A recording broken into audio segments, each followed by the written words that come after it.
First of all, just give us a broad overview on how you viewed that. Yeah, of course. We took the unusual step of releasing the audio from this situation not long after it happened. We wanted to show everybody what was very quickly apparent to us was a pretty significant human error, loss of concentration. And of course, we're all disappointed that the VAR system didn't step in to rectify a clear error that we'd seen on the field with the disallowing of the goal. And nobody's more disappointed than the officials themselves. They take pride in their work. They want to be a positive influence on the game. And of course, in this situation, that wasn't the case.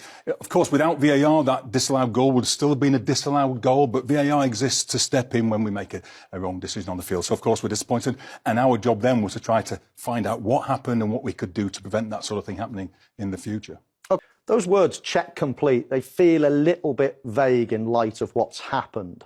Are you happy with those words, or do you want more substantial sort of comments on it? Yeah, we know that human error can happen in all walks of life, and it happened here. One of the things that we have to do is put things in place to ensure that should we have a human error, it doesn't have the damage impact that we saw on this occasion. So one of the things that this has brought in sharp focus is the need to reiterate some of those communication protocols that are really valuable in VAR to prevent this type of thing happening. So we want the on-field referee to communicate to the VAR what the on-field decision is very clearly, and then the VAR to go back to the referee and acknowledge that they've heard that properly. The VAR goes through the process then of checking the situation, giving clear direction to the replay operator to get the right angles, speaking to the assistant VAR as they're going through that as well, so that the assistant VAR can be another check and balance, if you like. And then before communicating to the field, speaking to the AVAR to say what their intended direction of travel is going to be. Then at that moment, not just saying check complete, because what are you check completing?